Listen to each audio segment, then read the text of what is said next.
So distorted po yung isang side na to pag pinatugtog mo, yan o.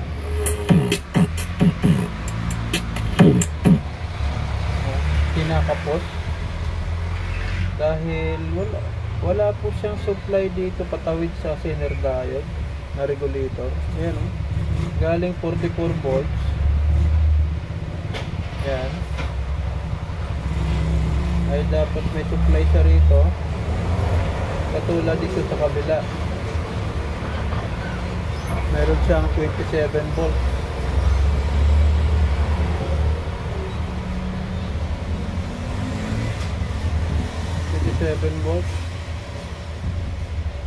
Yan. Negative tsaka positive. Ito may negative 28. So dapat dito ay meron siyang positive 27 or positive 28 volts. So dumaan po siya ng resistor eh. Oh. So check natin muna itong dalawang yan.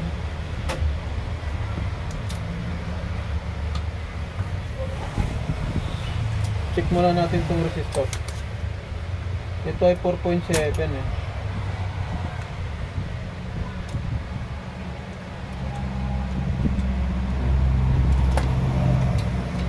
Actually, nag-actual na ako ng mga transistor. Di talaga siya nakuha eh.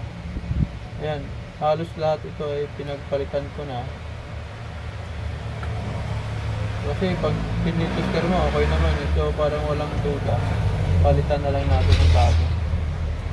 So wala pa rin siyang itong resistor ay 4.7K yung value niya. Check natin to.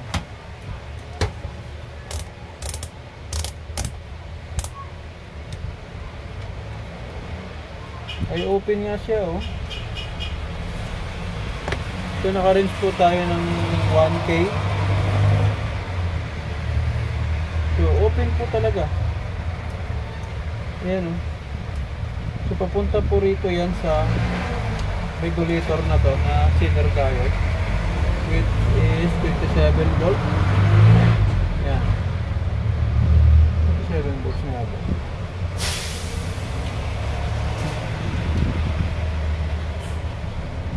Tama, 27 volts. So palitan muna natin itong resistor.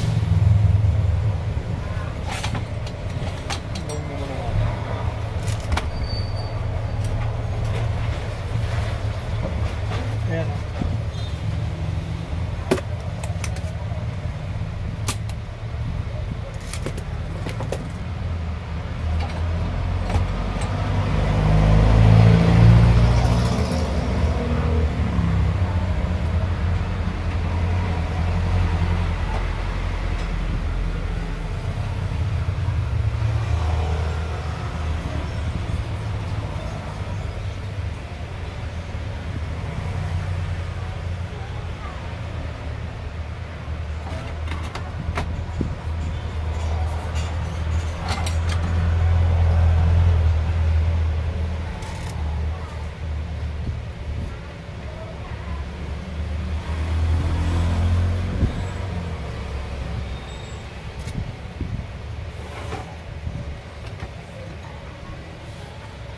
Okay.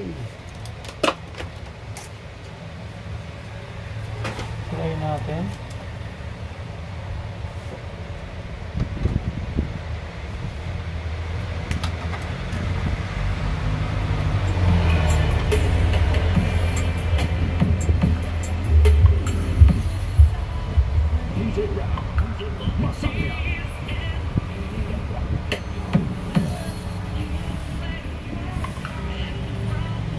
So meron na siyang positive 27 volts.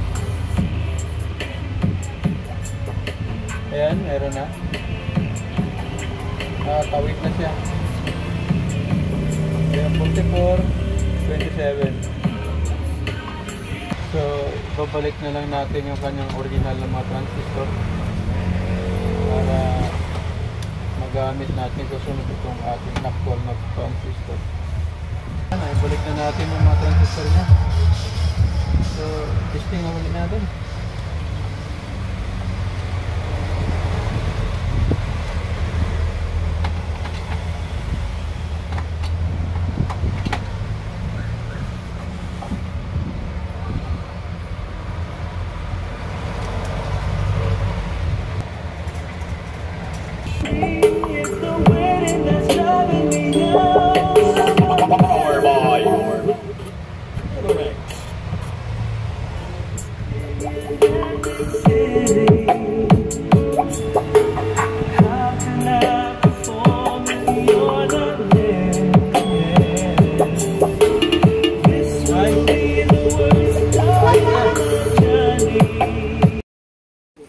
So, yung nakuha natin na pyesa para dun sa distorted na sound ay 4.7 kilo ohms na resistor.